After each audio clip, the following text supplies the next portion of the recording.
Ang storyang ito ay pinamagatang Ang Kaibigan Kong Sargento, Episode 12, by White Shadow.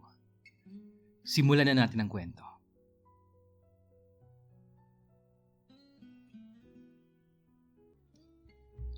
Kinabukasan, sabay kaming naligo sa banyo. Sinabon ko siya sa likod at kinuskus ko yun ng bimpo. Buong pagmamahal ko siyang pinaliguan na para bang isang bata. Sinabon kong maigi ang kanyang alaga. Pagkatapos nun, nagpaalaman na kami sa isa't isa. Rob, antayin mo ko sa inyo ah. Babalik ako after 1 month. Pagkatapos ng mission ko sa Mindanao. Sige kuya, pangako, aantayin kita. Mag-iingat ka dun ah. Alagaan mo ang sarili mo. Mahal na mahal kita. Sobra. Tugon ko kay Sargento noon.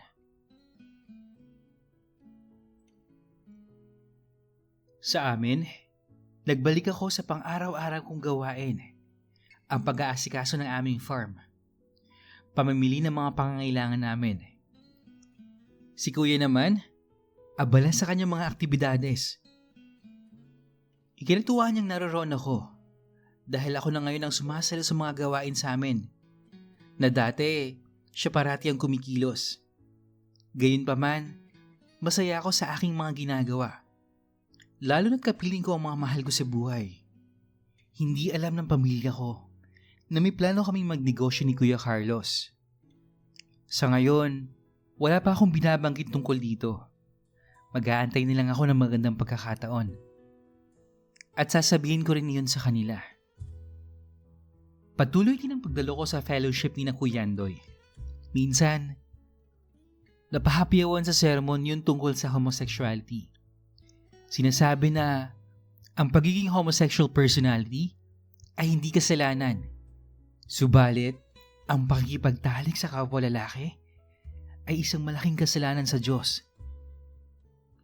Sa totoo lang, tinamaan ako sa mensaheng iyon. Pero, nangangatwiran ang damdamin at isip ko. Nabunga lang iyon ang pagmamahal. Hindi ko naman ginusto na maging ganito. Hindi ko ginusto na magkagusto ko sa kapwa ko lalaki.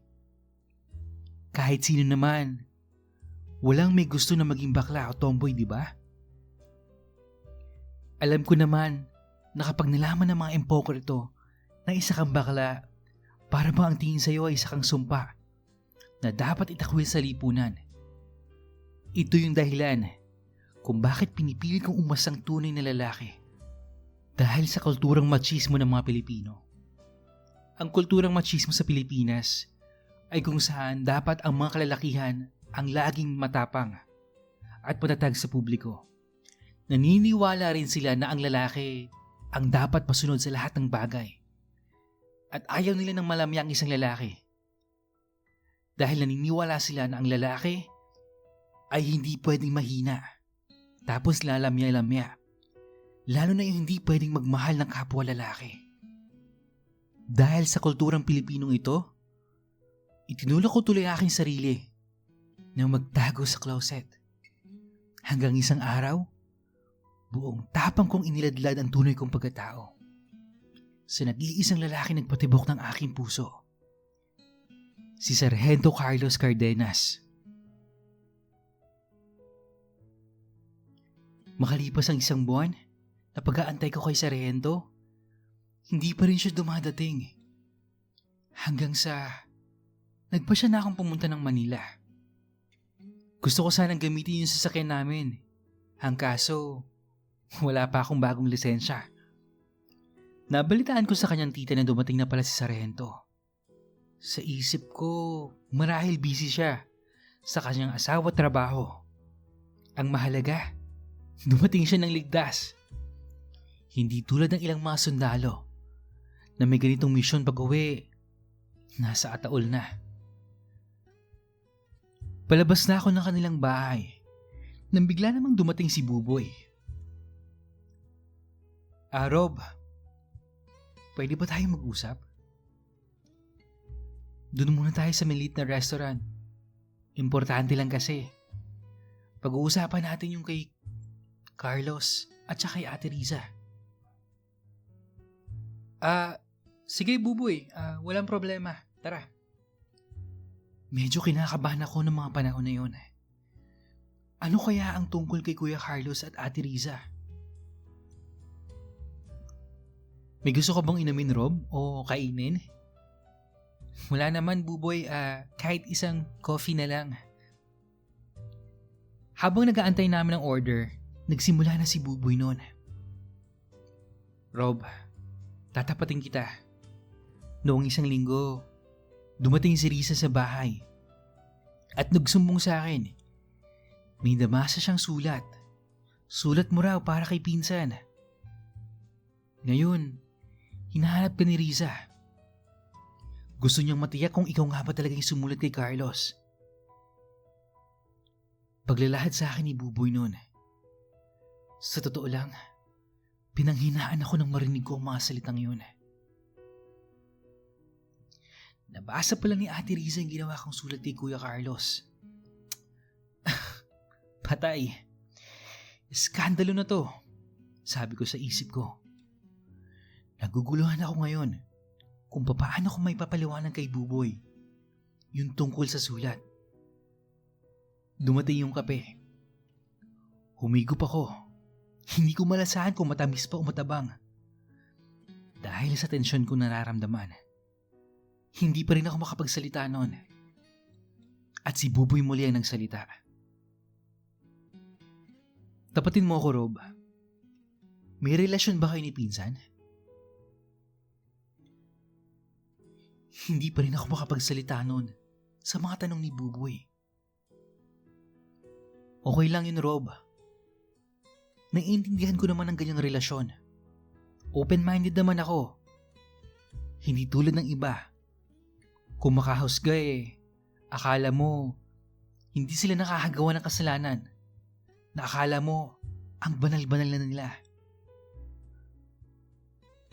Kahit sa mga sinabi ni Buboy noon, hindi pa rin ako makapagsalita. Tensyonado. Kinakabahan. Tumango lang ako sa kanya. Muling humigop ng kape. Si Buboy pa rin nagsasalita noon. Alam mo kasi, Rob, hindi lang kasi ako makapaniwala na yung maangas kong pinsan, isa pa lang, hindi siya bakla. Hindi bakla si Kuya Carlos. Ako lang. Ako ang bakla. Pag-amin ko kay Buboy at pagdepensa ko na rin kay Kuya Carlos. Kung tama yung sinasabi mo, Rob, na hindi bakla si Carlos, paano ninyo aayusin to? Maniniwala ba si Riza sa inyo? Pinabasa mismo sa akin ni Riza yung sulat mo. At may nangyari na pala sa inyong dalawa. Mukhang malalim na yung relasyon nyo ng pinsan ko. Hindi ko nga lang tansyado yung pag-iisip ni Riza. Matapang siya at palaban. Ang problema dito, yung mangyayaring eskandalo kung gumanti yung babae. Naghiwalay kami ni Buboy at nagpasalamat. Matapos kami magkausap, nag-shake hands kami. Naramdaman ko ang mahigpit itong pagpisal sa aking palad. Hindi ko alam kung binabati ba ako dahil sa aking pagladlad o nakikiramay sa susunod pang mga eskandalo. Ay, napakalaking gulo nito, Rob.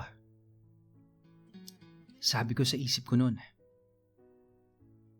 Sa bahay, habang kami nagkahapunan, naikwento ni Mama na nagpunta pala si Sargento dito. Anak, nagpunta dito si Sargento kanina. Nagkasali silang kayo. May dalang pasalubong para sa'yo. Mga prutas. Nandun nasa kusina lang. Ninuso ni Mama ang kanyang labi para ituro yung kusina. Siya nga pala, Rob. Nasa kampo ng San Miguel ngayon si Sargento. Kasama niya yung isa pang sundalo. sakay ng isang military jeep. Sinabi ko nga na antayin ka na lang eh. Kaya lang, ang sabi ni Sargento, nagmamadali daw sila. Kwento sa akin ni Kuya Andoy noon. At saka, hindi na raw matutuloy yung pag-alis nyo papuntang Quezon dahil may problema sila ng kanyang asawa. Robin, bakit mo nililihim sa amin? Na may plano ka palang lumayas na naman. Hindi ka ba kontento sa sarili mong pamilya? Hindi na nga natin maasikaso yung trabaho dito sa bahay. Ang farm, matatanda na sila mama at papa. Tapos, aalis ka na naman? Galit na sabi sa akin ni Kuya Andoy noon. Hindi ka na dapat magalit, Kuya. Kasi hindi na matutuloy yun. Diba, sabi ninyo, pumunta dito sa Sargento. Sa kanya na mismo galing, diba? Isa pa, wala naman akong balak na ilihim ito. Sasabihin ko rin naman ito sa inyo. Kaya, tama na please. Huwag na po kayong magalit sa akin. Tapos na po yun. Hindi ko na natapos ang pagkain ko. Tumayo na ako at umalis. O teka, saan ka pupunta, Robin? Hindi pa tayo tapos. Mag-uusap pa tayo.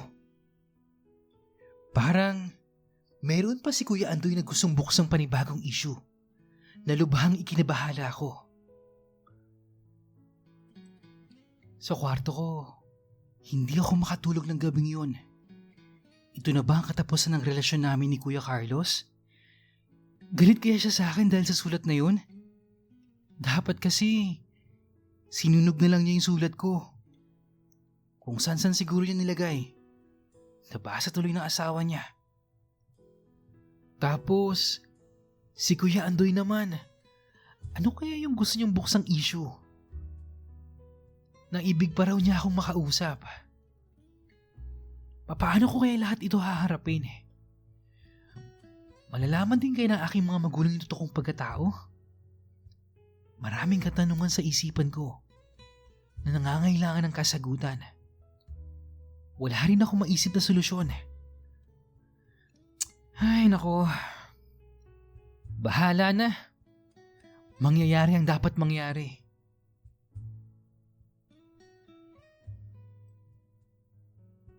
Okay, and we are back. Yan. Sorry guys, no? Kaka-upload ko lang.